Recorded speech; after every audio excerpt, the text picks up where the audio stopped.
All right. You know, we just made a T-shirt today with one of my lines, and we changed it a little bit. It says, "Forget the plans, remember the dreams." And this moment reminds me of that because I had planned a different scene for this moment, but we have begun nonetheless. And how proud I am personally, and we are all together, to start this women's collective, which it doesn't infuse a great, it's not a great phrase, but I really love the notion of the female energy, you know, and it goes so much deeper than man, woman, and all the things we're dealing with as humans, you know, and sex, not sex, control, power, detrimental politicians creating problems, I don't know, whatever we deal with it as humans, man and woman, I always think of the female energy, you know. I say Mexico is of a female energy living inside a male energy. We want our show Awake to be told from the female energy. And I think, when I think of the female energy, I think of creation. I was going to start a poem today, and it was going to be, yes, I was created and my energy breathed upon in the placenta of a woman. But I will never be able to be the placenta, you know, like, I know that. I know that I'm a man speaking. But the female energy, I think we all have access to. I really believe, as much as the things that separate us, they're also inside of us. As much as there's yin and yang, there's conflict and everything, and all of these things that the human condition has recorded into our minds, the evolution that has happened. But I certainly believe that we can access all of the things inside of the concept of the woman, even not as wholeheartedly, maybe not as literally, perhaps, but with a slight touch and the right force, we can access this breath of creation. The moment a seed becomes a root, even the moment when the stem breaks through the soil, the seed or the hanging fruit that blossoms, or even when the petals close every night. This is all a form of creation. And to me, it's just such an honor today to form this collective from that perspective, from the perspective, and to honor the female energy, the woman energy, the creation itself. So hear the love in all that you do, and I'm just so happy to have these two beautiful women who we're gonna talk to today, Lola and Tatiana. Although I have my eyes closed, I hope I'm pointing to them, but you'll soon find out who they are. And they have started this beautiful project called Hedoné. Hedone, I don't know how to pronounce it, forgive me. Hedoné, thank you. I knew I wasn't pronouncing it correctly though. Let me begin with their video, and we will talk a little history, and then we'll have a surprise for you. Hear the love in all that you do. This is Radio Tulum, and welcome to Hedoné.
Hi guys. And Trying to find. Okay. All right. Hi.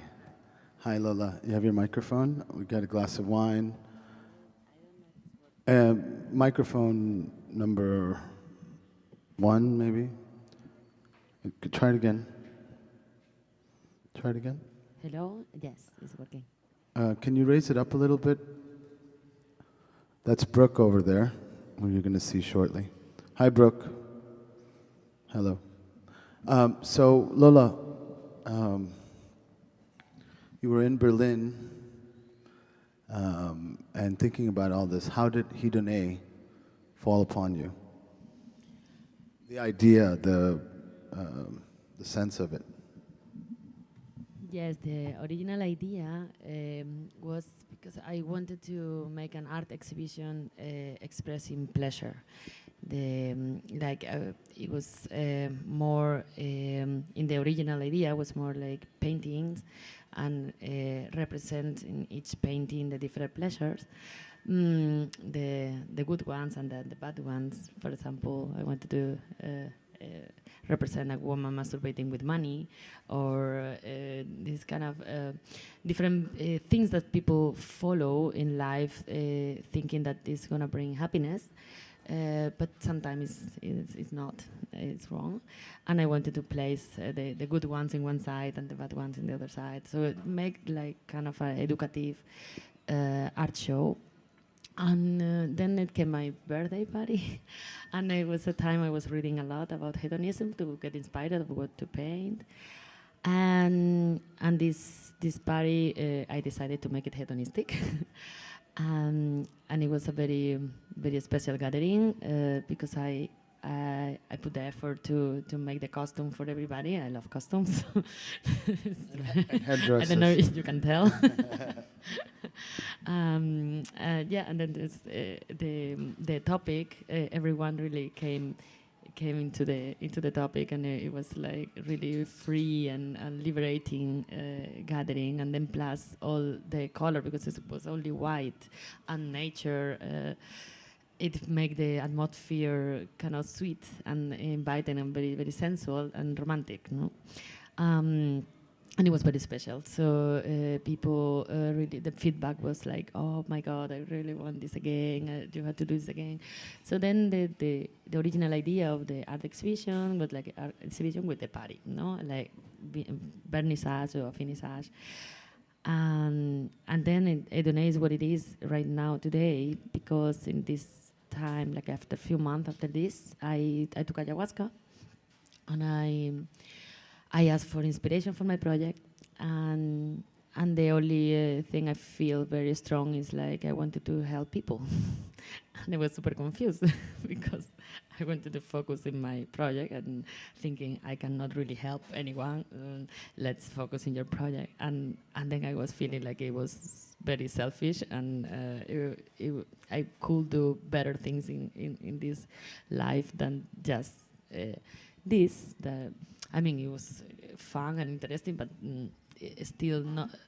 I feel I had to do more. Yeah, it needed weight. Yeah, exactly. Yeah, and then the feeling of the idea of helping people was giving me like an orgasm feeling. It was really a big pleasure. Was it you with the tree? Is it that the story? The tree? No, somebody was talking about ayahuasca and fucking the tree, and the shaman walked in, and she was one with the tree. It was just so that wasn't you, okay?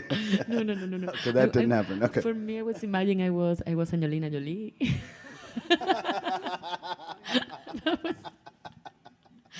I was imagining myself in Africa helping children and women, so I don't know. Oops, sorry. No, it was a very profound story. Trust me, it just turned into this. But that's fun. And yeah, then I didn't, in the right moment, I didn't really understand what to do. But a few days later, it came the idea one morning. I remember, then it was because I was confused. I didn't like my project anymore. I really wanted to move to somewhere in like and help people. and help people. Yes, and then it came the idea of like actually you to be honest, if you go to Africa, you maybe need help yourself. Like you're not gonna help much.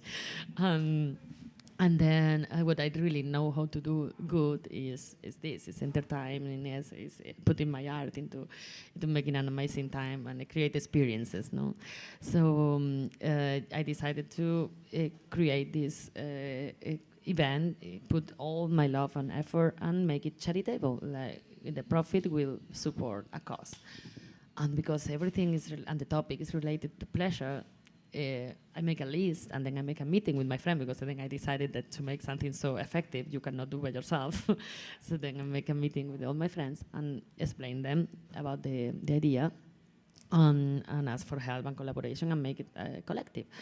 And then we decide together that it makes sense to support the fight against genital mutilation because it's really a big crime against pleasure. It's mostly leadership by females. We have also amazing guys supporting, and yeah, it just makes sense this way. And we have amazing ideas to use art to actually try to re-educate people and start, change the mind using art to change the mind and re-educate. Yeah. Before we get into the cause, and I think it's a for what you're doing, it's the most perfect bridge cause and such a necessary cause, because it also involves control, and there's just so many things that have even affected the people doing them, I mean, the women themselves, into actually thinking that it's what they should do. So there's so many things about that. But before we go there, I want to go back to, you love costumes, and we're talking about pleasure, we're talking about all of the things that we put aside. And did you feel a time in Berlin where we were just these lonely creatures and really, the base of it seems to me that we should be the things that we want to be. That it's just so hard. Go ahead, wear the costume that you want to wear, be who you are. Could that possibly be the root of this? Well, actually, in this project, your people are not really 100% allowed to create their own character. I mean, you have freedom but you have to go in the topic because it's a collective project. So we all together are representing this point that I read in this time, that it was the rerum natura, from the nature of things, and for me made sense to express and represent that we are nature. That is kind of the base of the hedonistic philosophy. That we are just part of nature, and our feelings and our desires are just natural. We shall not feel shame about it, and that's why we represent it with nature and light. Because I also believe in this psychomagia and playing with colors and light colors make the atmosphere soft. And when we want to play with the ingredient of sexuality, is really important that the outfit and the whole atmosphere send the message of innocence. Safety. Yes, exactly. Yeah. So dark color make everything more violent and more like negative, I think. Yeah, I mean, I agree with you wholeheartedly that we have to, to use a bad phrase, set the mood, or set the safety. I mean, I'm always talking about here that you're safe, it's okay, be yourself. But I want to bring Tatiana into the subject here. Does it work? Is there a specific question that we should be answering here? No, I just wanted to see, how did you come upon this project, and and tell me how you feel about the project. So the first time I saw the headpieces, I found it, it was from another world. So what are these things, and how do people come to this point? Oops, was that me? So how do people come to this point? It's about having, it's very light feeling, it's a very joyous feeling, and you just bring out the question about what is it about the costume. So I think it was about, expressing your sort of, not necessarily higher self, but the person that, as Lex was saying, embracing the person that you are in the process of creating, right? So in your, they say kings and queens, or, just embrace your higher self, basically, right? Not necessarily through a headpiece, but when you're bringing back nature, for example. So what really caught my attention was just the headpieces for the first time. And so just investigating that, because most of the time in society, women have to, close themselves up a little bit, and this was really a platform by women where it was a safe space to sort of, bring yourself out, enjoy yourself, and it was okay. It was a network of support of very independent, strong women that were out there doing their thing, So this was very fun, and eventually I got into more of the organizational stuff. So when you're looking at, okay, how can we create this as a movement? How can we support other women in their process? So in the end, it was, we were bringing elements from tech, we were bringing elements from different organizational elements, NGOs, and you just started, like, all these different women, amazing women, just started popping up, wanting to join onto the team, and just saying, how can we support? And, they brought in their skills, and whatever you had to bring to the table, just join the movement, and let's make our collective, vision just sort of happen, and this is how it started going. So yeah, next thing you know, we're there, doing our Excel sheets, planning our events, and we try to also bring in elements of the cyclical regenerative economy. So for instance, the headpieces, not just, there's three sort of layers to it. And slowly we started drafting this. So there's... And those layers are NGO. Tell us the layers. So the layers are, first there's the experience. So on an individual level, you can come in there as a man, or as a woman, or as a man that is supporting the cause as well, or the multiplicity of spectrums of identities, and support the cause and experience the process and the teachings, the workshops, the experience. On the other layer is the facilitator. So it's not sort of like a front end, back end layer of service providing to some kind of event that you come to. It's more like an engaging, collaborative, collective experience making. So as a facilitator, as a platform. So you can be a facilitator, like you can come in with your instruments, you can come in with your workshops, you can come in with your skills.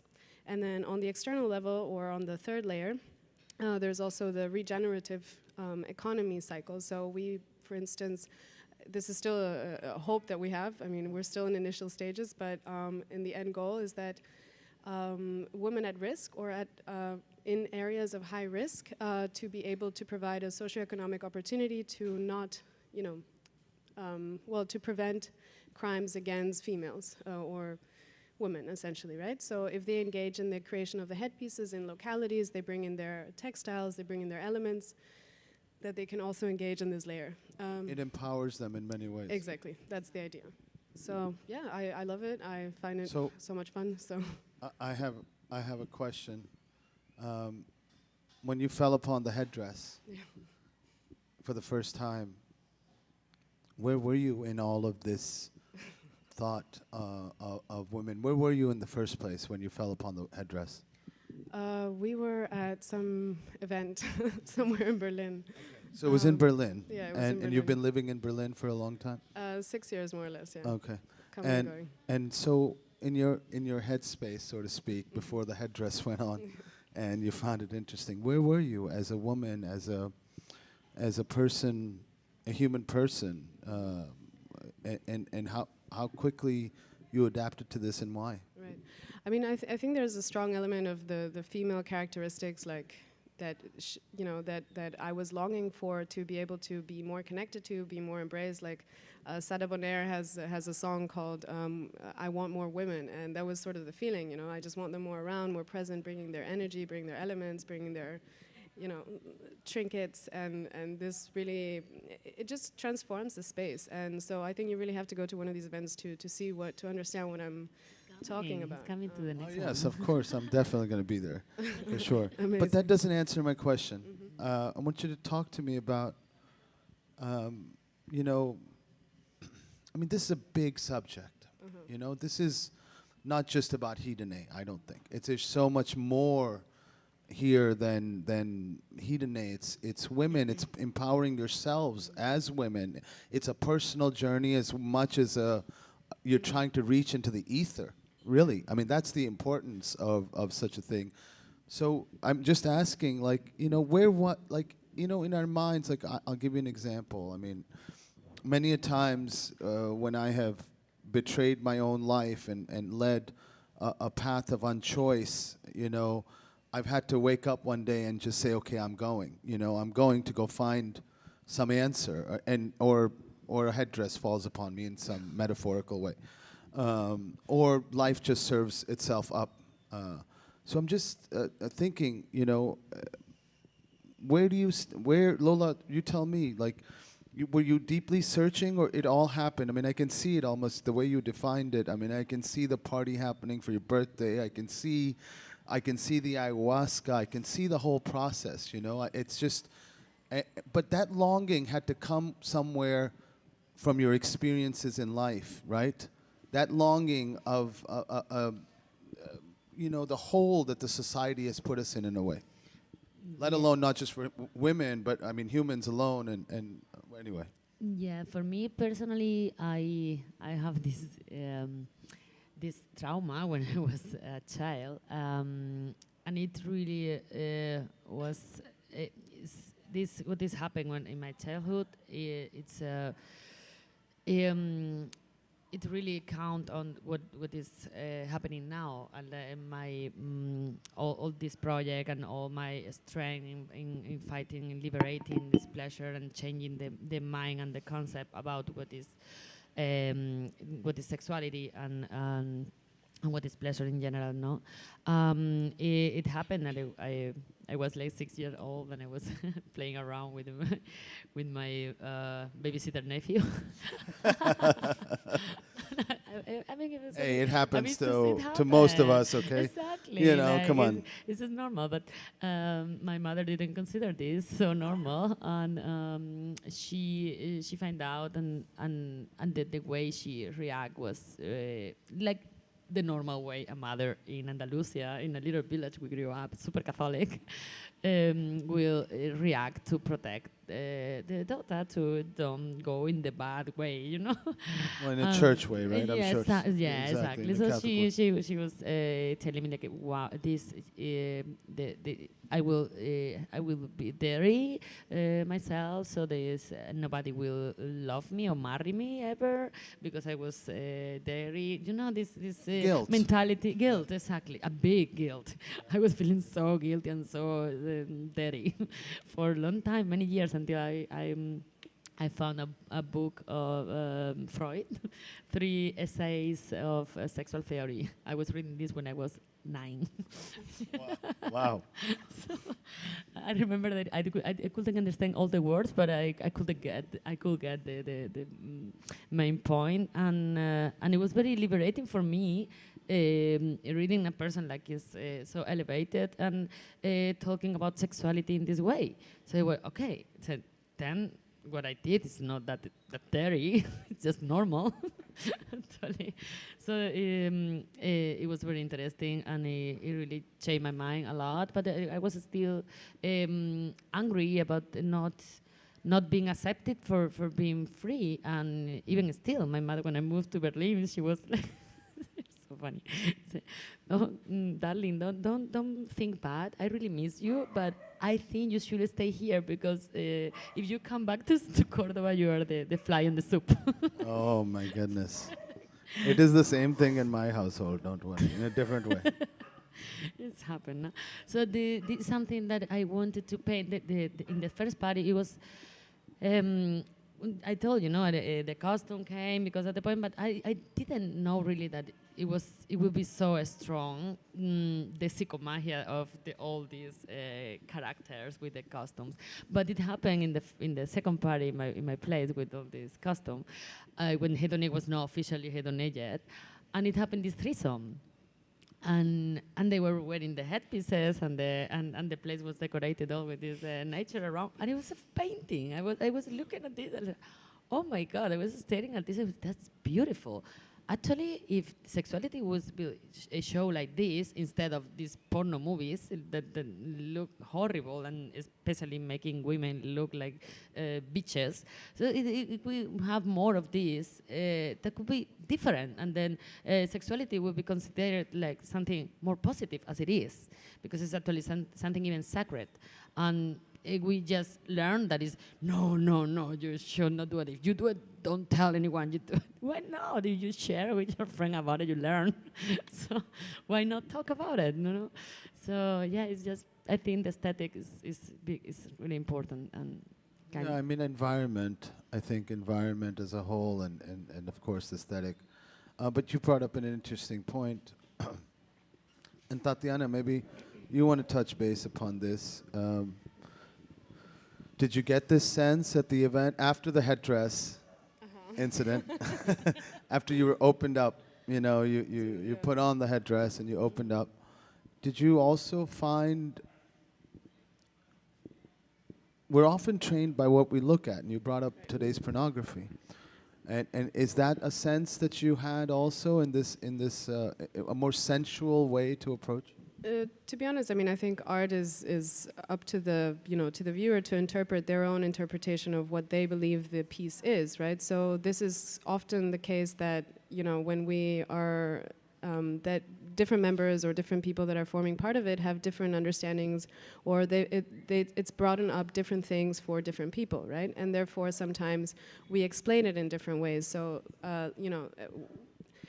it's essentially a platform, right, to liberate yourself from the possibility, so to open up, to sort of put aside fear for a second and to explore this possibility. So in most spaces, I mean, I grew up in a Muslim country from in a Latin community or in a Spanish household, let's put it this way. Where was it? Southeast Asia. Okay. Yeah. Then in the Middle East for some time. And of course, it's very different coming from Europe, and the debate there is very, it's very different. So, but this was essentially a platform where you could explore sort of the more, what is femininity, what is sensuality, and a lot of feminists, they advocate for feminist rights, and of course, what I found most interesting, I was following a lot of that track, I was looking a lot into that debate, the whole possibility of being your own sovereign, et cetera, to a certain extent, of course, I mean, we're all members of society, but to the point that you could embrace that femininity, and there was a place to do that. So whether this is in a sexual expression or in an expression of simply, just in a room, simply doing your thing, you can take it to whichever level of depth you want or level of openness you want. It's completely up to you. So for me, it was not so much necessarily about, the threesomes. I actually consider myself monogamous. But to that extent, okay, I didn't know we were going to go there, but okay, that's you great. can still, you can still. You can go as far or as short as you want. Exactly. It's interesting. I'm just thinking about, not is it only just femininity, you're also exploring masculinity within this realm, because there are males there, and in that realm, the masculine can also see the feminine, and I think that gets explored in and of itself. So, there's a line that I wrote that I think I read to you the other day about to my young cousin, my beautiful young woman-to-be cousin, and in it I said, "You're human first, then a woman forever last."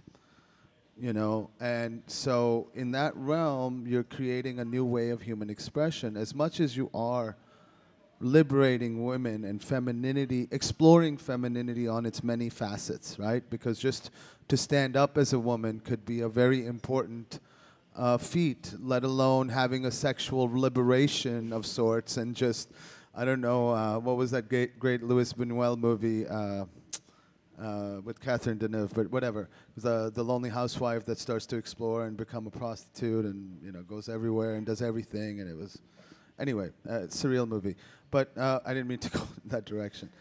But I just love this notion that you discover both. You discover in this Hedoné, it's also a discovery of a male, of a masculine energy as much as, not as much as, but of course, as a base as a feminine. What do you think about that? Right. I think there's maybe a general disbalance, right? So that it's Exactly. There's simply an opportunity to dive in a little bit deeper to this side of the spectrum. So, yeah, and from there on, see where it goes. You mean your side of the spectrum? Our side of the spectrum. Okay. All right. Well, we hope to dangle in our feet in both spectrums, and I wanted to see if you can read us that poem. I mean, we'll find it for you. Why don't we give us a second, play some music, and then we'll come back and we'll read the poem. And then I'm going to invite our... The poem's very long. That's okay. We It's a can... book. well, let's read a But we little can piece find of it. a Let's piece, exactly. read a piece of it, because if that's what inspired, I would like to have the audience listen to it. And then we'll invite Brooke and Soul to come and speak to you with our women's collective. Okay? Okay. Hear the love. This is Great, in all that you do. We'll be right back. Stay tuned. The next commercial is brought to you by I don't know what, but we'll find it. Oh, let's play some Maya Angelou. Jorge, can you switch?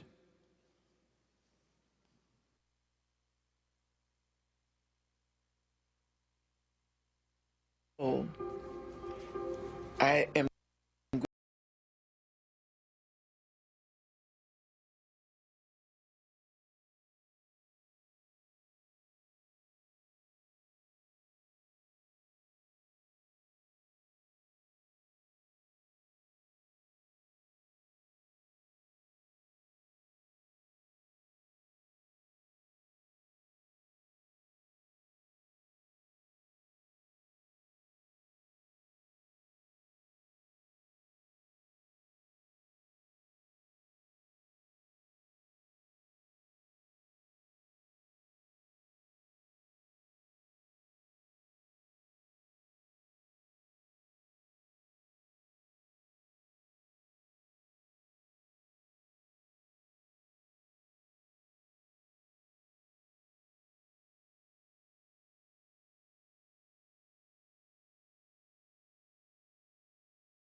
remember this, you can always come home. I went home every time life slammed me down and made me call it uncle. I went home with my baby. My mother never once acted as I told you so. She said, oh, baby's home. Oh, my darling, Mom's gonna cook you something. Mother's gonna make this for you. Love. She liberated me to life. She continued to do that. When my son may have been 5 years old, my mother would pick him up all the time and feed him. And I went to her once a month, and she would cook for me. So one day I went to her house, and she'd cooked red rice, which I loved. After we finished eating, we walked down the hill, and she started across the street. She said, wait a minute, baby. I was 22 years old. She said, wait a minute, baby. You know, I think you're the greatest woman I've ever met. She said, Mary McLeod Bethune, Eleanor Roosevelt, and my mother, you're in that category. Then she said, give me a kiss. I gave her a kiss, and I got onto the streetcar. I can remember the way the sun fell on the slats of the wooden seats.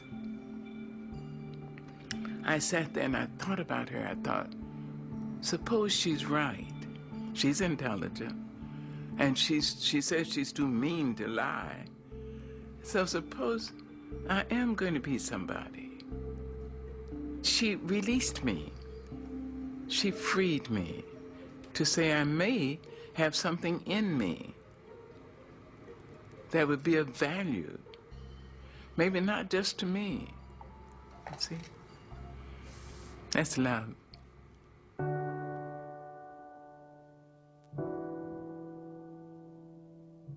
And when she was in her final sickness, I went out to San Francisco. And the doctor said she had three weeks to live. I asked her, would you come to North Carolina? She said yes. She had emphysema and lung cancer. I brought her to my home. She lived for a year and a half. And when she was finally in extremis,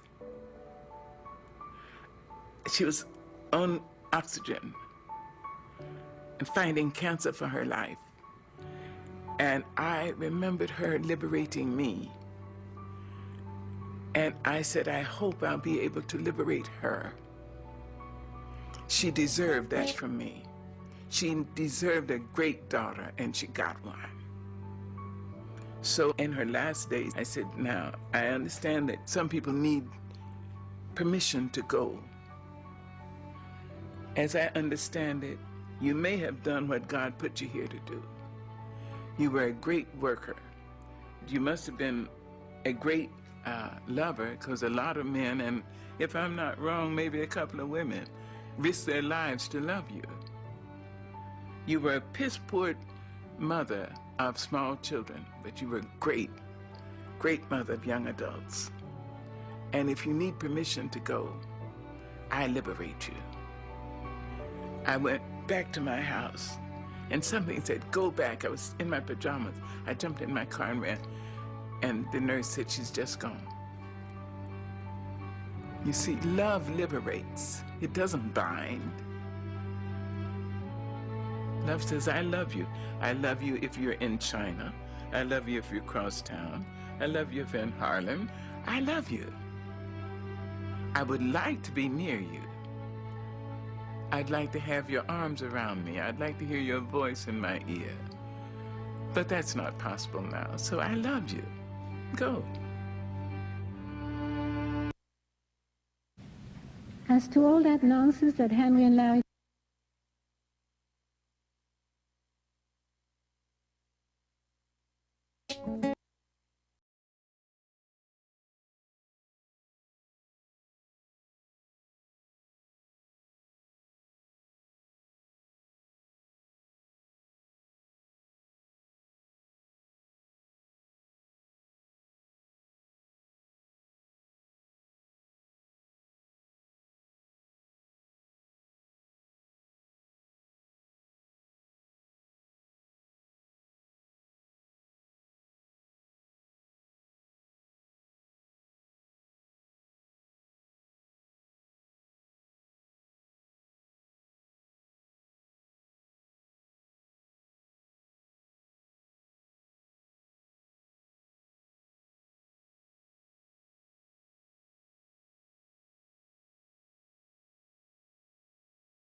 tantra to yoga to orgasmic breathing, shiatsu, reiki, nurturing, just to name a few. And all of these techniques, singularly and combined, will help these people get in more touch with themselves and experience pleasure by taking care of their body, their mind, and their soul. And this is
contract with the publisher because I felt the books wouldn't be as beautiful.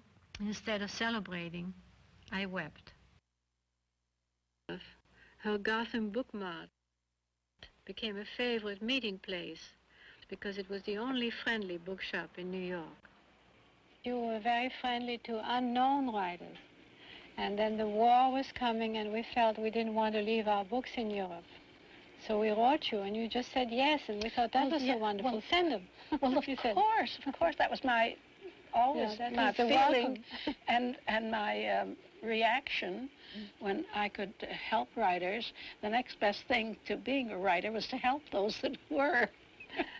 And then we had another wonderful time, if you remember, when the publishers wouldn't take my 2 books. Oh, yes. And then I decided to get a printing press and do them myself. Oh, yeah. And then I came to you. That part I remember so vividly. And you loaned me some money for the press. I think you remember that? Well, I loaned you $100, as I remember yes, it. You remember. And then when the book then you took all the books. I bought $100 worth in advance. I knew that I could sell them. I had great faith in those days, and even though I hadn't read anything of yours, I knew it would sell. And so in that way, you could buy the press, and you worked so hard. I love the work with the hands. I love seeing the weight of the page on the tray. I really loved locking it in, hearing the purring of the machine, and seeing the pages come out. Winter of Artifice took 8 months to handset. I forget how many months it took to print. Under a Glass Bell, also by hand. We were printing Ian Hugo's engravings in the William Blake method, which means that each time you print an engraving, you have to wipe the ink off and ink it again. So it was very slow, medieval, a romantic process, which I really loved. I'm probably the only writer who wept when I got a formal commercial contract with the publisher, because I felt the books wouldn't be as beautiful. Instead of celebrating, I wept. The 3rd book we did was a color engraving on wood plates. The large book of House of Incest was not handset. It had original engravings, which we printed.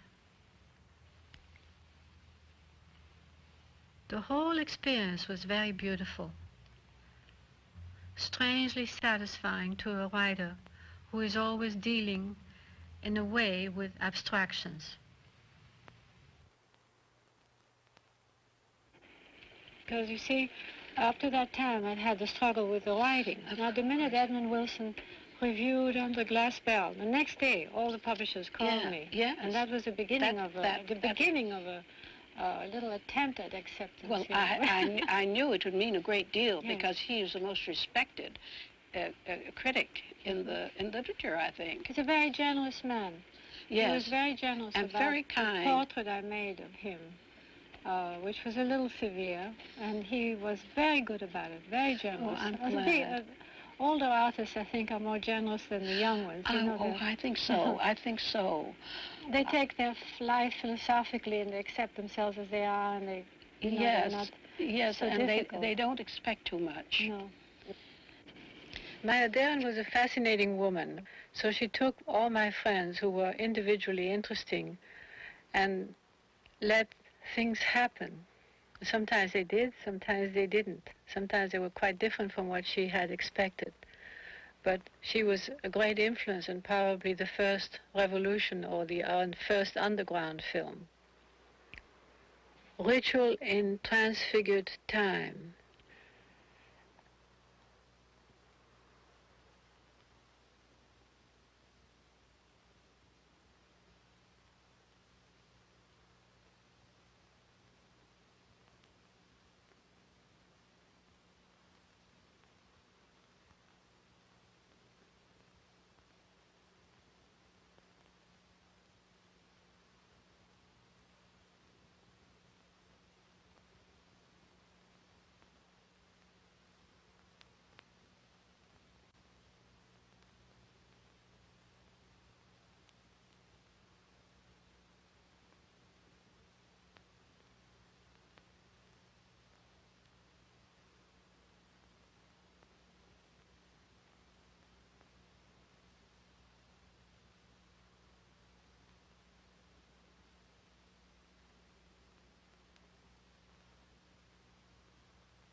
It was Noguchi who taught me really to look at every form with interest, the form of a rock or the form of a candle or the form of a tree root or a pot or a dog. It was really Noguchi who opened my eyes to form. I have this rather puritanical aversion to sculpture as merely objects of value for the rich. I would like very much that sculptures be enjoyable freely by everybody. I have from time to time wanted to make something that everybody could own. And this is how I got involved in making what I call akari lamps, that is paper shades as used with electricity. And I became very much fascinated with the problem, both as a luminous sculpture and as something that would go into the homes of everybody. He also did sets for the dance theater of Martha Graham, one of the artists I most admired. Magic power to create and transform. All right, so we've been watching a little bit of Anis Nin. I don't know if you, some of you young people may not know Anis Nin, and Anis Nin is the most liberated early proponents and activists of sexual liberation for women. She wrote these journals that are in the 1930s in Paris, where she had affairs with everybody. Henry Miller being a notable one who wrote Tropic of Cancer, of course. You can see it in a movie called Henry and June, their love affair. And you should read her journals. I mean, they're fantastic and wonderful and liberating and inspiring, especially since we're on this topic. So here's the love. We're going to continue with some music, and we're going to be about another 10 minutes for episode 2, where Brooke and Soul, our very own, and in fact, one of Soul's visions to have a women's collective, and what we're launching today. And we're so honored to have Tatiana and Lola having created this great movement to liberate, to honor, to help. And what more can we ask for? Here's the love in all that you do, and always remember to go out and support your independent voices. So we're going to continue on with we'll do a little Billie Holiday, Strange Fruit.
with the same.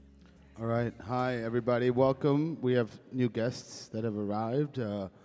We want to invite you to the Radio Tulum launch of the Radio Tulum Women's Collective, which is what we're very extremely honored by and excited by. And as I had started this evening to say how important the female energy is, because the female energy is the creation energy, and it is the energy by which we should,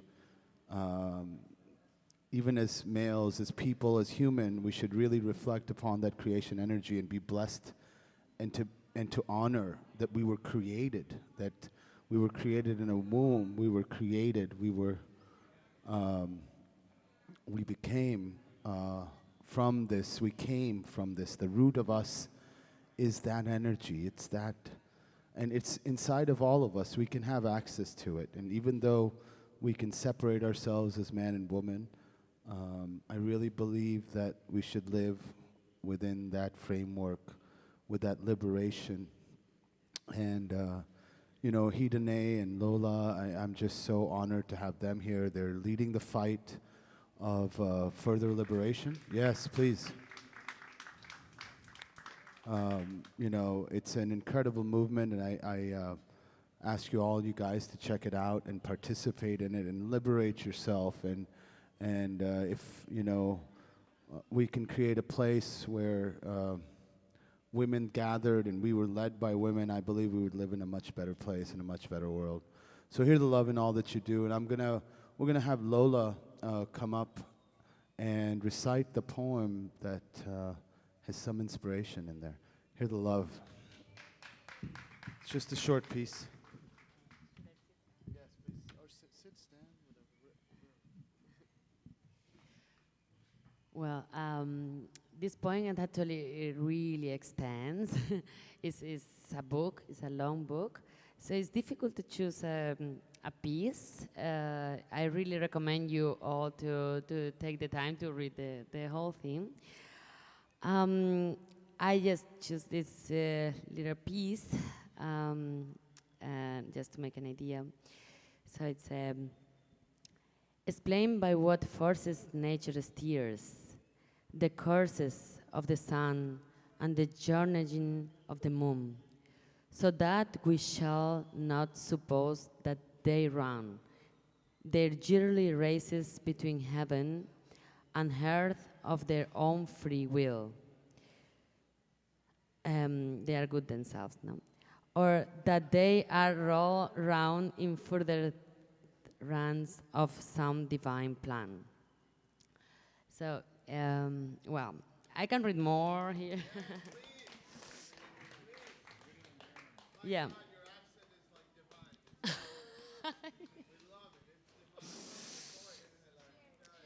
Well, this is from the part that talk about love and pleasure. Well, so, and often when in the mingling of sex, the woman by sudden force has mastered the man's might and seized on it with her own. Then children are born like the mother, thanks to the mother's seed, just as the father's seed may make them like the father. But those whom you see with the form of both, mingling side by side the features of both parents, spring alike from the father's body and the mother's blood. It comes to pass too sometimes that they can be created like their grandparents and often recall the form of their grandparents' parents, for the reason that many first beginnings in many ways are often mingled and concealed in the body of their parents, which, starting from the stock of the race, father's hands unto father, then from Venus, unfold with varying chance and recall the look, the voice, the hair and ancestor, since indeed those things are none the more created from a seed determined that are our faces and bodies and limbs. Again, the female sex may spring from this. So basically, this part is the whole point is explaining about our nature and refusing the idea that we have a creator that is kind of looking at us, what we are doing, and he create us. No, we just came from nature. That's the main idea of the whole poem. And the feeling we have, the instincts we feel are part of us, and they are right at they are. This is what we are. It's like we cannot go against this. We should not, no? That is what religions many times tell us, and it's kind of wrong. So yeah, thank you.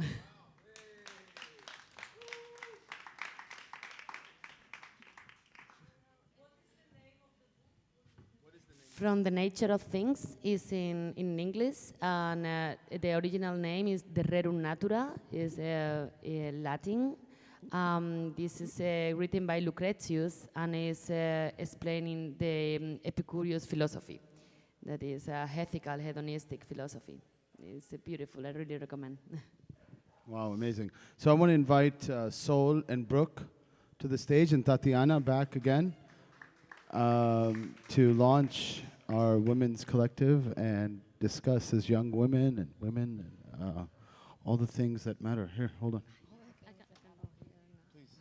Hello.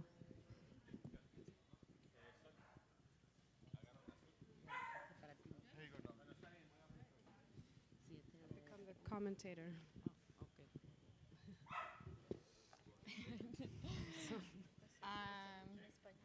We have an extra microphone, Javi. It's the one with the silver mark. Do you want to switch with me? If you can turn the silver one off, yeah.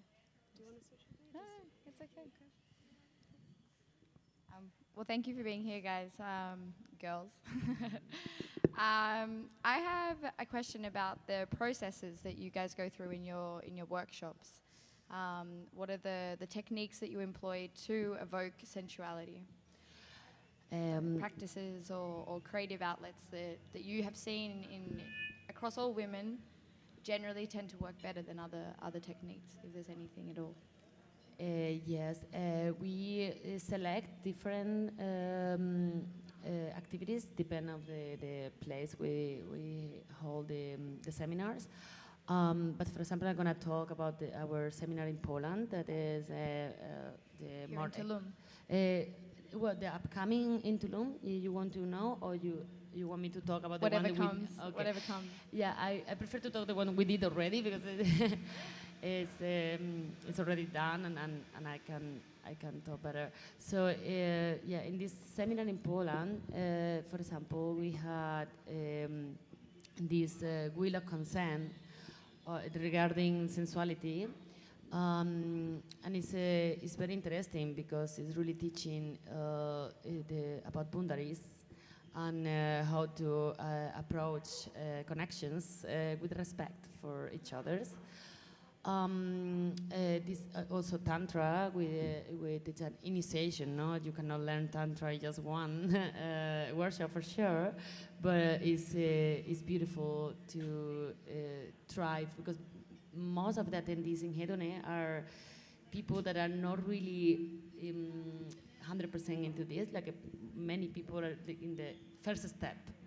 Well, there's a lot of fear in opening yourself up to sensuality and sexuality, but mostly sensuality. We don't realize the levels of fear that sort of direct us away from sensuality, right? So that's where the question begins: is the processes that you employ as leaders of workshops to inspire and create those spaces.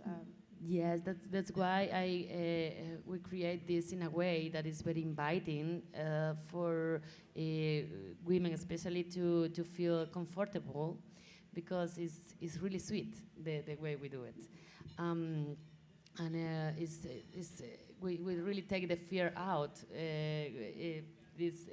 The flowers and the outfit, all these atmosphere that we created really helps to make the whole thing sweeter, no, and a more fairy tale experience, no. And regarding workshops, also is very important one. Breathing. What? The breathing workshop. Breathing, yeah. The psychedelic breathing was really intense. Explain a little bit more. Expand on that. I think that would be very interesting. Yeah, with this one you can really connect with others because you reach a state of mind that is. What is the exercise? This is, but the breathing is kind of getting high from your breath. Yeah, I mean, essentially it's just opening up your breath and opening up the possibility of acceptance, right? So it's a lot about acceptance and taking in what you're visualizing at the moment and, you know, broadening that layer or deepening that layer of you know, what you're accepting yourself to accept or you're allowing yourself to accept. So we usually start with the wheel of consent and we move on to the breathing, and this just sets the base for, you know, it was really beautiful at the seminar, for instance. All of a sudden you start seeing a movement as the person was, you know, encouraging you to breathe in a certain way, that the entire room just starts rotating in a certain motion, and yeah, collectively just accepting, okay, this is the space, you know, where we're accepting that we're all in this room, and then from there we move on to other steps. So it's really touching base and just starting from, you know, the basics and then moving on forward. Yeah. Connecting with the breath is very central in itself, no? Especially Exactly. when we tend to breathe into our chests more than anything, but realistically our breath should expand into the stomach. Yeah. So That's you very can relaxing. elaborate more on that. No, I'm just saying that when we breathe into our chest, it's a lot of where our fear and anxiety remains. But when we breathe into our stomach and allow the breath to drop, that's when we start connecting with our body in a very natural way. That we forget we walk around with our shoulders tense and. For example, they say that shallow. Totally. They say that stress is not stress itself, but it's just a shortage of breath. So it's just about relaxing and, you know, as you said, setting the. And how do you guys see the women in your workshops responding immediately, or is it a process over a few days, or over the day that the seminar runs? Well, the thing is, because it become a school, or you remember in the university, you know, when you're going to this class to the other class, that we are our program in Poland. As I said, it's like have 4 workshops. It's like a 4 blocks of 4 workshops each block. And then so people this day are running around and going to one to other, and this makes so much connections between everyone attending. Then when the celebration comes the next day, it brings the vibe so high that everyone is already connected because they met already. Most of them they already met in different special situations. Can be in breath work or can be in a shibari workshop, and interesting situation that really taking you in a special. We also say that there's so many hedo couples have come out of these events. Yes. And I want to ask something that a little bit closer. Before, when you were reading this amazing poem, reminds me something that. Yeah, it's interesting that talking about the workshop and what are you doing, like the movement, but also what is happening with all the sexuality, not only girls and guys, it's this mix that I was reading something in the website that makes me realize that, okay, we now trying to bring all these empowerment girls, but what happened with the sexuality? When you're starting to talk with Mandeep, you saying that when you was child happened all this, but now in even the younger or the older people, we have some taboo that we need to talk about the sexuality or other things that like girls we don't sometimes express so easy because the society all this is, you know, like. We also have some round tables to talk, and it's super interesting. We have about polyamor is a very interesting one. Then people can really share their experience. about the situation of sharing the sexuality, even being in a relationship, or this kind of thing to open up blockages and problems with jealousy and all these kind of problems. We open these roundtables, and during some of the workshops, for example, the orgy manual is very interesting experience as well to break these blockages about touching. I mean, the name is a bit like, wow, orgy manual. What is that? It's not really not ending up in an orgy if you don't want to. He takes you step by step. You know, he introduces everyone to everyone. So it's a very slow, calm process that you just, you know, he really sets the consent in the forefront. So you may think that you're, you know, it's a little bit of a not a trap, I would say, but you know, it's really setting people to be engaging in a constructive, positive, female positive, sex positive, whatever positive way. Yeah, and you have the chance to express yourself and what is your blockage is about, or what he make questions and you can answer to other your opinion of how you feel bad, and it's so therapeutic to share this with others, because others maybe have the same problem that you have, you know. I think the inspiring thing about the movement is that it's about sensuality. It's not necessarily, in that way it is about sexuality, but more so it's about bringing in your connection with your senses, yeah? Totally. It's more sensual. It's really, I said it's not a sex party, it's a love party, and it's more sensual. And also it's important that I was talking with some friends about this, that how you share all this love, all this sensuality, but if you don't know your own body. And some friends, for example, is doing like a Pussypedia in Mexico City. They know what we have going on there. Yeah, what is going on? Because sometimes, I mean, we are really busy with our lives, with the work, with our friends, and hanging out.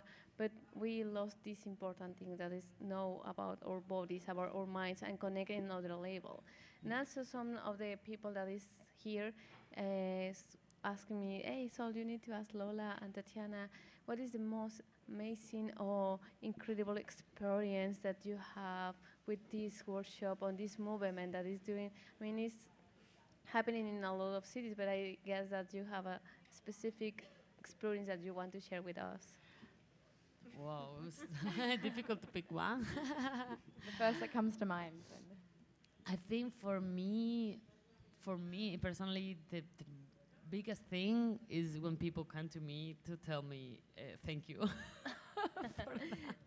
This is and they explain me how it changed their life, and I really have a feedback from a girl that now is helping us actively, and she said now her way of connecting with other people changed, and now she is like it really healed her, and I didn't expect. I remember what I said. I tell him about the beginning of how the idea started.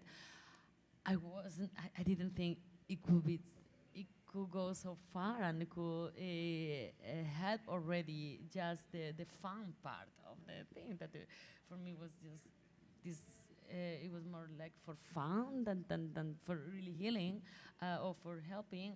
That's why I wanted to help something more. But I realized we're already helping people attending the actual. And connecting all this energy that is powerful. Yeah, I know, it's amazing, and I feel like, wow, keep going. We have to keep working on it. It's Ladies, good. we have to speak a little bit louder into the microphone. Okay, sorry. We're being told. I think something that comes to mind for me is recently a maestra, Mia, she said to me, I was a little bit angry. I was feeling angry. Mm-hmm. And she said to me, Brooke, imagine yourself like a flower. You need to imagine yourself as a soft, warm flower. And I remember reading the message, and in my anger, I was like, wow, I can't imagine myself as a flower right now. But the idea, when it's in your brain, when someone said that to you, the idea sinks in, and you start to imagine yourself as the flower, as the petals, as the color, as the warmth, the texture of the flower, and these sorts of ideas of seeing yourself in nature and nature in yourself. Yes. Yeah. I think those are things that make me think about your workshops and how you would maybe incorporate the notion of the flower and plants, nature, but also maybe water or the elements. I was wondering if you guys work with the elements in your workshops. Is that something that features? Well, one of the main mottos is don't cut the flower, right? So that maybe Lola can tell you a little bit more about that.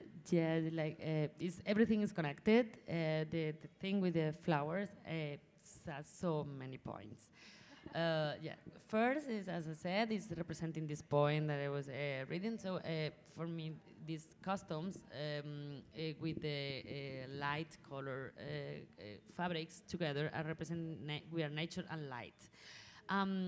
This is first, but then second is connected as well with the fight against genital mutilation, because the similarity of the flower with the vagina and the genital mutilation. So yes, please don't cut the flower. And then third, the level of one of the three levels we're working with to help is like creating these pieces is actually therapeutic. Is something, one of the pleasures that Epicuro determined as natural pleasure is develop some kind of art. So creating a headpiece is something that everybody can do it.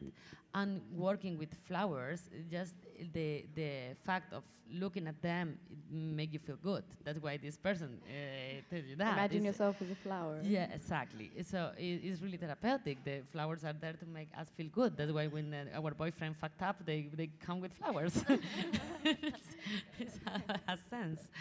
And that's why also I believe that creating these groups of women that have been abused or have are processing a bad time, working by creating this is going to heal them.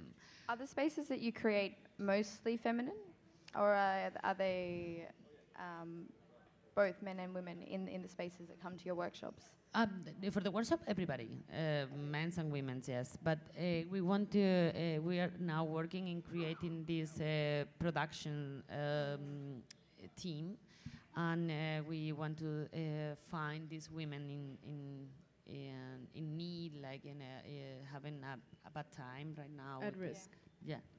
And what you're talking about, when someone abused about the girls, I was watching a video that have in the website that is amazing. And it's perfect. I will share with all the people that is here. We can put maybe this video. And I wanted you to talk more about you and Tatiana, what is happening, because, I mean, yeah, we are doing this launch and some movements with women movements and everything, but what's happening with all the violence that is around of these girls? And for example, in Mexico, I was reading this morning a really bad news about a little girl that was abused and raped in Mexico City, and it's every day. Every day we have this, and makes me feel like, what is happening in this? What way societies we can do something, and I think this project is for help this in the NGO level. I really believe when you liberate a girl from the shame of the concept of sexuality, and she's being abused, and she doesn't have the shame of talking about it, this is not going to happen so often anymore, because the girl is going to denounce the problem. The problem is they keep in silent because they feel guilty and dirty about the thing. You know what I mean? Yeah. And it's about changing the concept and start re-educating our children in a way that are more free about talking about this topic as not something dirty, it's something beautiful. But if somebody come to you in a bad way, then you should just say no and teach our daughters to say no to these kind of things. The problem is we don't talk about the topic, or we don't used to talk about the topic before. And then this, when it happens, they say like, what is this? That, and they don't want to even talk about it because they feel they are doing something wrong themselves, and they are not guilty about it. This is what we want. We have to change, and a lot is going to be changed. I have to add to that as well. I think it's not only from the woman's perspective, but perhaps also from the male's perspective. I mean, I think there's a lot of wisdom in saying don't cut the flower. So what is the interest of cutting the flower versus letting the flower grow, right? In a society where it would be abundant to see, women in their full expression, you would not need necessarily to, keep this to yourself. So it's about, having, the beauty around you rather than having to chop it off. So I think it goes both ways. So it's not just about only exclusively the conversation, but it's also about, making men understand that it's something to be cultivated, protected, enriched, and therefore you will be seeing beauty more around you. And so, it's a dual thing. It's honor it. Honor it. Not steal it. We can watch maybe one part of this video that I think it's really amazing. That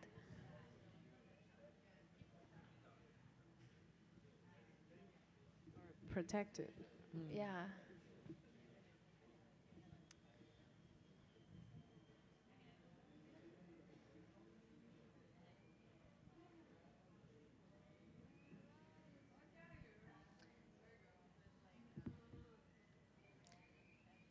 We need the sound for that, no? ¿Tiene audio? We need the sound. We have some en la computadora.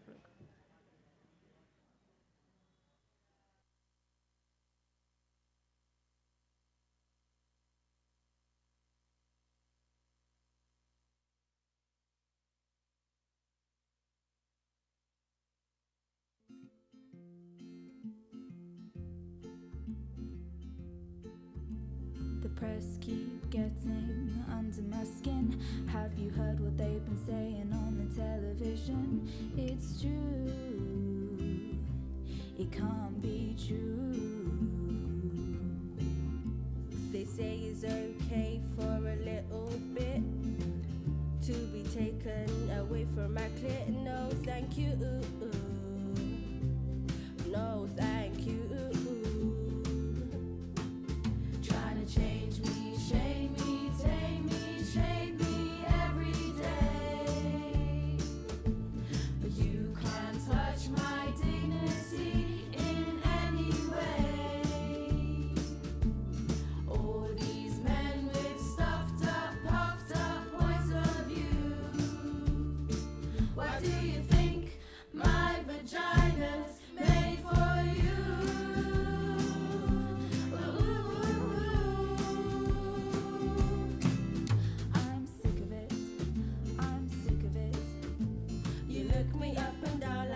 Danger to this town. The guy next door says I'm sinful, I'm bad. Saw me wearing jeans, had a go with my dad. Hey dude, I ain't dressing for you. Button up your lip, put your opinion away. If it ain't a sexy poster, it's your shocking display. What's new? They all are boobies too. Change me, shame me, tame me, shame me every day. But you can't touch my dignity in any way. All these men with stuffed up, puffed up points of view. Where do you think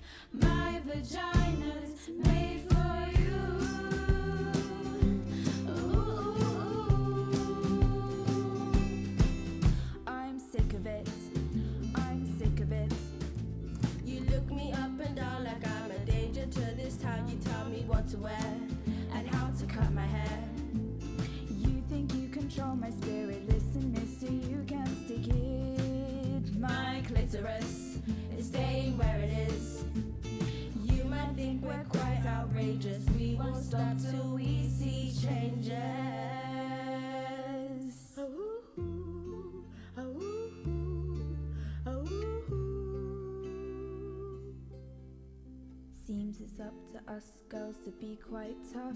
If we need to spell it out, get your mitts off my muff. It's true, I don't belong to you.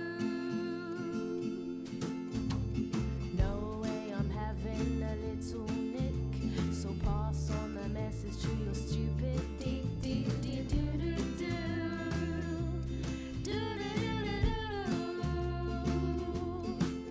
Trying to change me, shame me, tame me, shape me every day, but you can't touch my dignity in any way.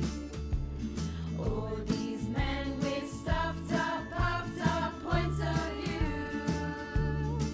Why do you think my vagina's made for you?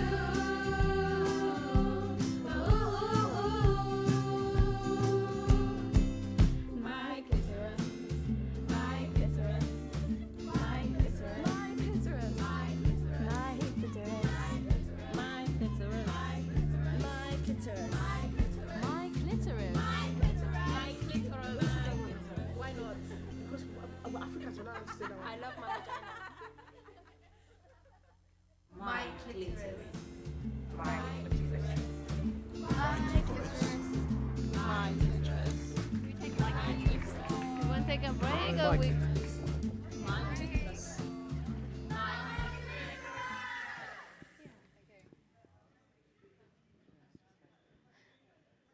Wow, was amazing.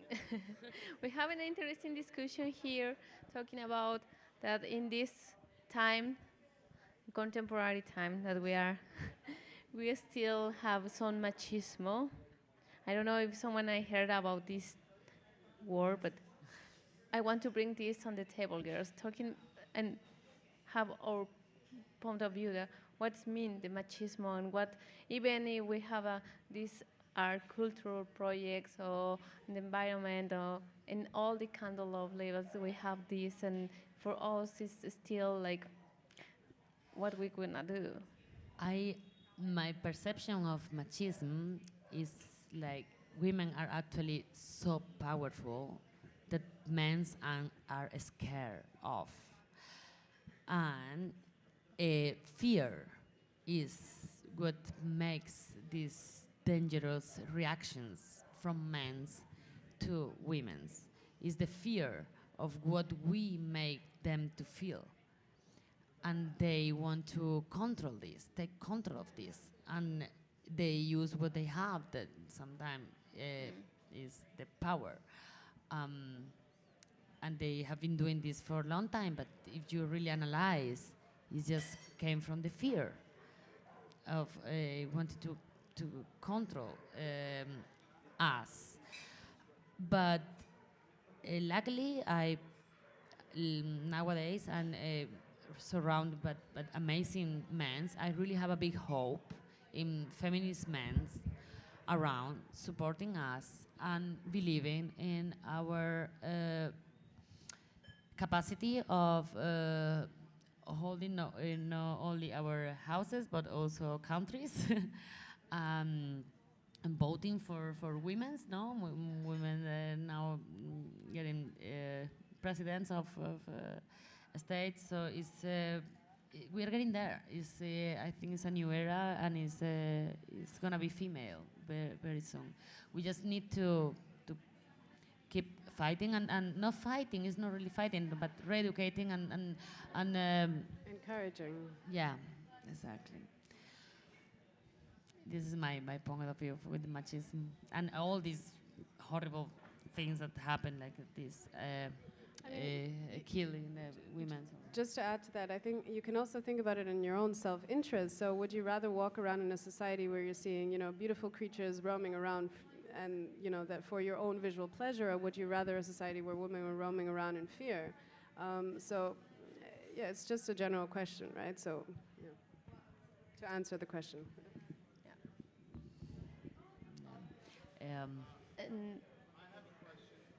Yes.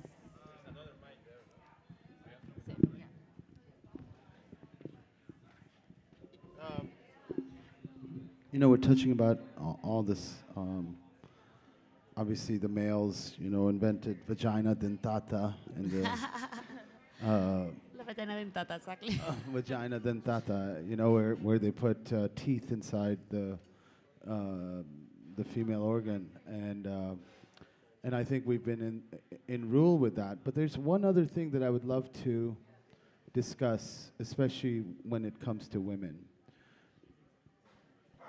I often wonder, what is it, aside from the man control and the male control, what has led, there is a lot of, I can't find the right phrasing, but there's a lot of catness. There's reasons also, other reasons that are in line, that women themselves don't get together because there's infighting. There's a male, womb, all these things that create animosity may not be the right word, but keeps them apart. Can you touch base if that's another thing that you've thought about? Or is it true anymore, or could we? It's definitely true. There is, especially as a teenager growing up, if you go into an all-girls school, or even if you're in a co-ed school, as a teenager when you're in high school, there's that competition, that sense of I have to be the most this or the most that, or not sitting with yourself and recognizing that you are enough. And I think a society tells women from a very young age how their bodies should look, how they should act. Their parents tell them how they should look, how you should act. And those conditionings actually create barriers from connecting with women as a woman.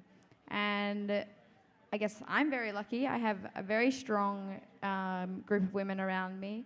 But you do notice when that group goes away, or when you are not accepted by another group. And it's really cultivating your own self-love to recognize that people aren't judging you or making you feel uncomfortable. It's your own relationship that you've developed with yourself. If you walk around judging people for how they look or how they think or what they say or how they do, it's more of a reflection on you and how you love and think and talk about yourself. And I think that's what happens regardless of whether it's women or men. We don't give ourselves the love and the attention and the sensuality that we need in order to connect and identify with other people as human beings. Yeah, I mean, I think it's about cultivating, right? And cultivating, I think, instead of zero-sum game between women, which is I win at the expense of your loss, it's rather about how can you change the dynamic to a win-win situation. And I think that part of having this characteristic of cultivation is about, if you're confident enough and if you love yourself enough, you have an abundance of that. You're capable of encouraging other women to, self-develop themselves and love themselves. So not at the expense of their loss do you step above and rise as a woman, but rather on that collective. They say, if you raise the tide, all boats rise. So yeah, it's just a change in dynamics, essentially. And yeah, that's my opinion. Lola? Yeah, I agree with Tatiana 100%. Yeah. So, Sol? Well, I think it's everything about our self-love, and I agree with all these girls, and it's also something that we cultivate, but we need to be more, carry all this love with sharing, and also be more surrounding and supporting these girls, because also their discussion is how is these girls also in all the areas we fighting, and we have all this. What is the point that we doing this women empowerment, but at the same time we are, talking behind the back, and I think it's something that we need to growing up and cultivate and be. It's not the fact that the guys need to be far. We need to be together and share all this experience and create something more. I like the idea that it's not necessarily about power at all. It has everything to do with with self-love and again putting that back on you and how you can cultivate your own relationship with yourself because this sort of tension between women and women or women and men, it's not about that. It's more about the relationship that you have with yourself always. I mean, no doubt that if we find our depth, then we know nothing can be taken from us. And once we know nothing can be taken from us, we can give fully to anybody that stands before us, whether it be a man or a woman. But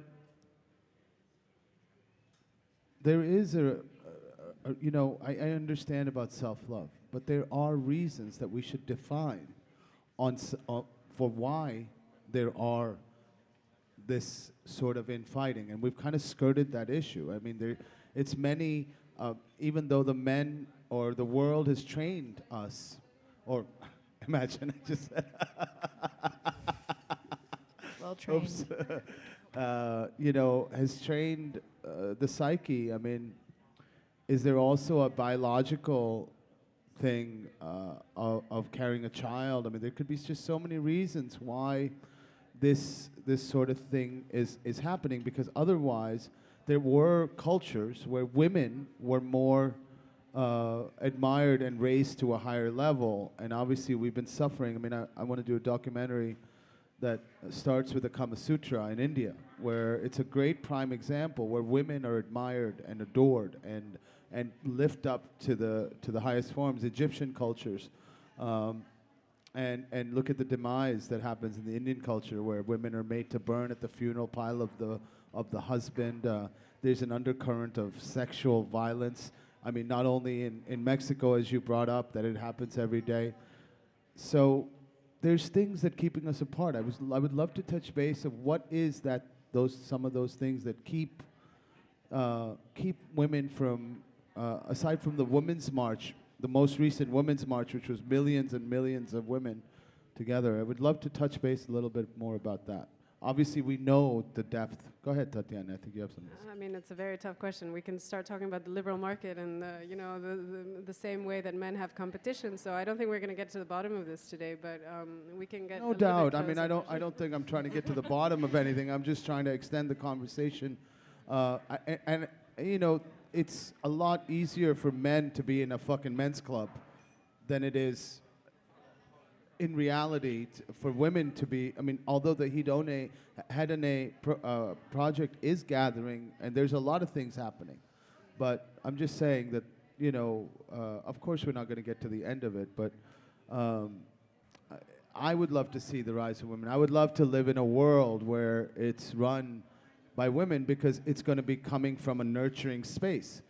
The thing is, what I feel that I really want with this movement to inspire is the motherly energy.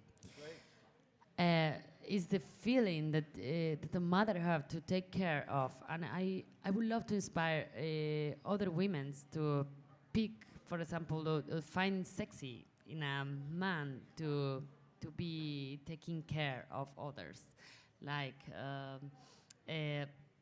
not don't show me your Rolls Royce, show me your school in Africa you made, or this kind of energy, this kind of that you as a woman, as a mother, you want for your man to be.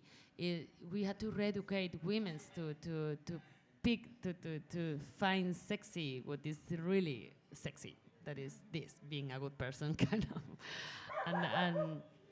and we have this power. We really have this power, because at the end, many men do things or not just to impress us. Yes, of course. I mean, that's really so sort of what we live with, aside from.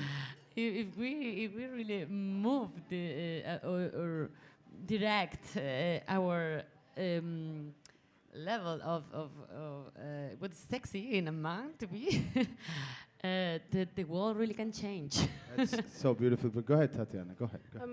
I'm trying to elaborate on an answer to your question. I think a lot of times it's also highlighting the competition instead of the differences. So highlighting, okay, what is good from one to the other. So a lot of time, of course, the same way that men compete for women, the women compete for a man, could be one way or the other, right?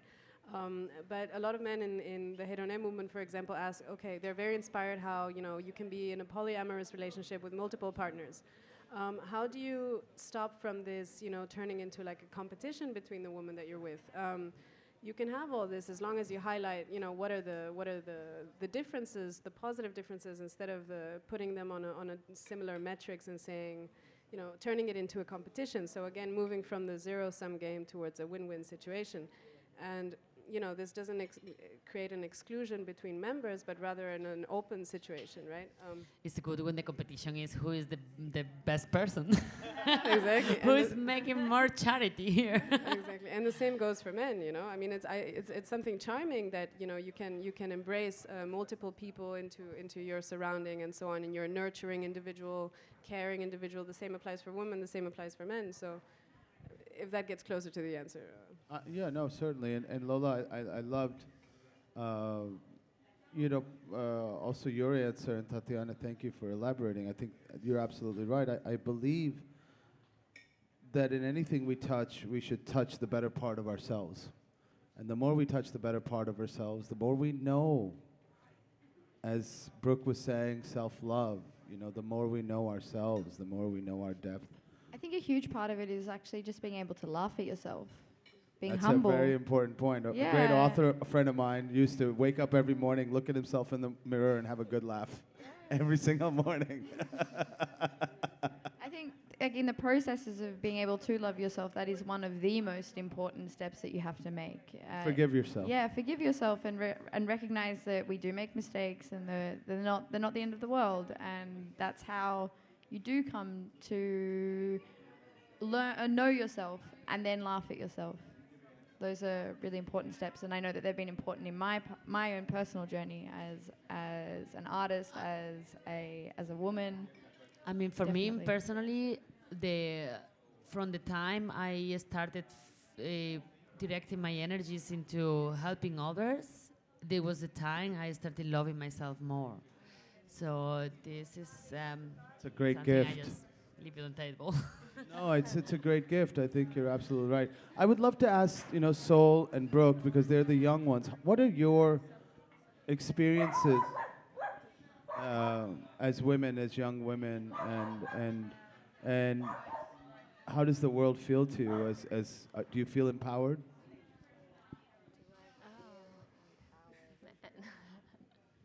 Again, for me, it's not necessarily about power. I think sometimes you can empowered, which is, I guess you could use the same. I guess the process is so personal that it's more so. I think the thing that has been the most empowering as a young woman has to be creative. I had a certain experience that led me to art to be a process of learning about myself and letting go. And the only way that I've really come to know myself is through creative expression and an intentional creative expression, giving myself the time and the space. And I fundamentally believe that women, when they are given those creative spaces and safe spaces, that's when you start to see sides of yourself and realize how complex and marvelous you are. Otherwise, we can lead an entire life thinking that we are this thing that the billboard says that we are, and this movie this way. But when you see what you create on a daily basis, whether it's a small drawing or a small song or a walk down the park where you drew a line or something really basic, you start to see yourself refracted in the art that you create and what you do, and that's what gives us our sensuality and our creativity. And that's the only thing as a young woman that has really opened my experience with myself and my self-knowledge and love as a woman in the world today. So I would say, to close it off, that all women, all humans need to have those little daily routines that include and honor creativity and what it means to connect with yourself and see yourself in different ways. Yeah, and I think it's really important because in my experience, when you're talking about empowerment, every day when I was sharing with friends, so making amazing and exciting projects makes me feel realized, makes me feel alive.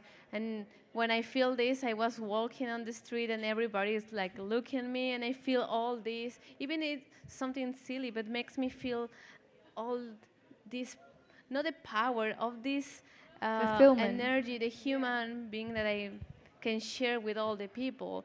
And when I do this and I inspire other people, because sometimes some of my friends telling me, you inspire me for create this or for make this project, and I feel like, wow, I can share with these people that even if I know, or I don't know exactly, but when they tell me this or when happen these amazing things, and every single detail in your life makes me feel like, wow, I have all this magic inside of me, but sometimes the black mood, it's like, closing my eyes, but when you are walking and you feel all this, you feel all this sensuality, you feel more like, yes, I can do that. It's a little bit thinking about Maslow's pyramid of hierarchy of self-realization, right? So I think we all apply. So it's not just a woman's thing, but I think it's to every human, essentially. And I think we're just trying to, develop ourselves towards that in general, if that applies. Yeah, towards that top of the pyramid, which is self-actualization, right? I mean, that's really, if we're not hungry, we have food, we have shelter, we have inspiration, we can actually be self-actualized. And I think that that's right. I think, humans have to rise up, really, and small pockets of rising up is what's going to make everybody rise up. And we're so honored for you, Lola, to have created this movement, even this thought and the frequency. I always say that it's about the frequency you send out to the planet, and that's going to resonate. Even if you don't see the last ripple that you threw the stone, and you probably will not see the last ripple, and you cannot participate in the change. But it's just such an honor for us to have both of you sitting at our table, at our Absolutely. our chair, and such an honor. Thank you so much for starting this program. Thank you. I just want to add, for everyone that maybe don't know, we're holding a seminar very close to here shortly. Yes, it's gonna be in the Osen Ashram, close to Playa del Carmen, from the 13th to the 18th of February. So go to our website if you want to participate. It's going to be really interesting. I'll definitely be there. That'll be my birthday at the end of the We can play the video, event. sorry. You can play the what? The video for the ashram, do you have it maybe? Oh, yeah, sure. Let's play Osho's Ashram. It's Osho's Ashram. Osho's Ashram. Say that not 5 that times. relevant. 18th. Last day of Aquarius, first day of Pisces, brother. On the cusp. I'm on the cusp of exploding in a ball of light at all times.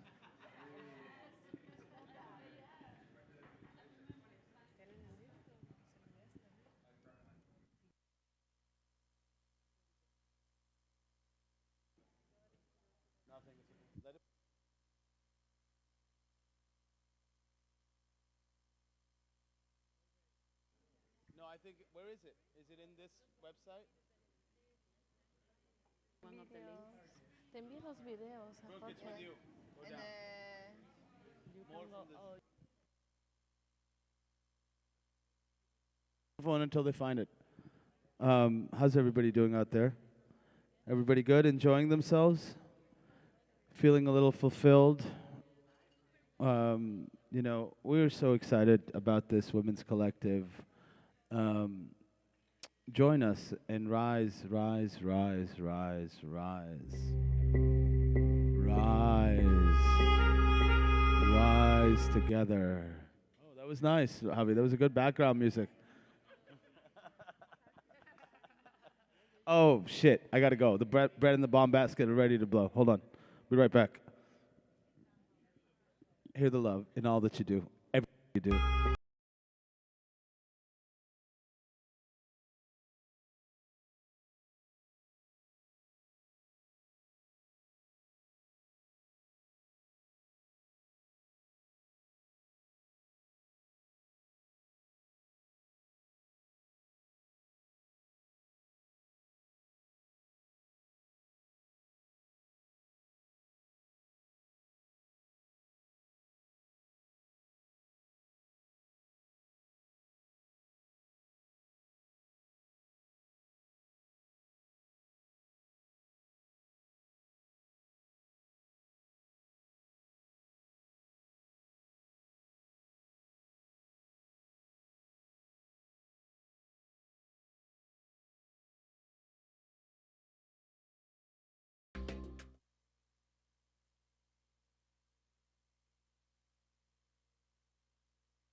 So that's the retreat that's coming up, the seminar. When was it again? It's from 13 to 18 of February. For those that cannot participate in the full experience, it's also possible to join for the celebration. That is the 15th Friday.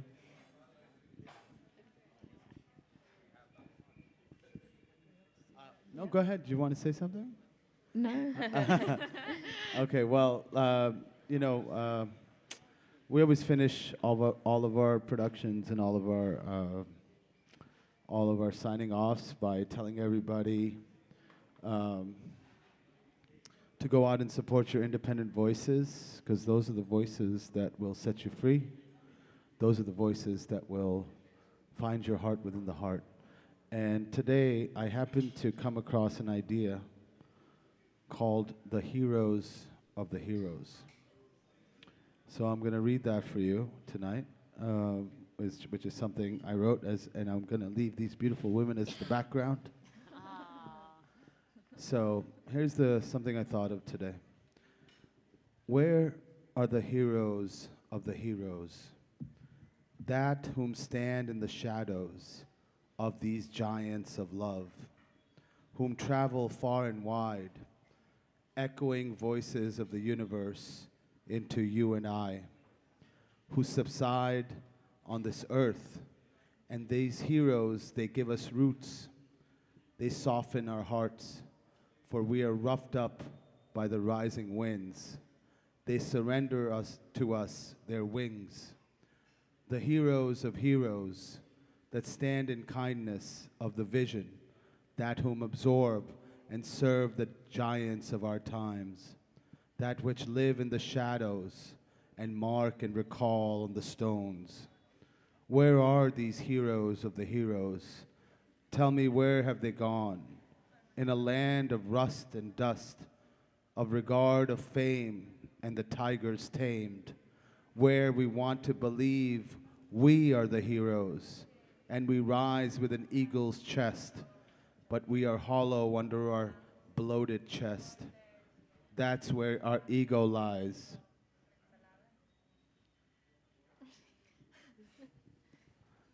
For the heroes, they stand alone inside the forest, in the cities, at the tips of lilies inside the caves. They stand in the frontiers of tomorrow and of change. These heroes must live there, where you and I cannot go. So we must watch from a distance, for their rays are long and penetrate our beings to become whole. These are the heroes whom sacrifice themselves, for these are humans of dreams fulfilled. These are humans of regard, humans who sacrifice themselves over the sword so the whole race can flourish. O heroes of the heroes, I call to you. The heroes need you, for their weight is much. They are the tapping shoe, and they're inside the cuff. So let your love surrender and be glad to serve the calls of the grand and the unknown that will flourish, that will flourish into our blossoms and the fruits. Let your action reign supreme, and you will yourselves become heroes on the scene. So hear the love in all that you do. I am so thankful and honored to have all these beautiful women whose feet I touch and wash in the waterfall. Thank you. Thank you. It's an Indian tradition. Look it up. Hear the love in all that you do. This is Radio Tulum. Thank you for joining us. This is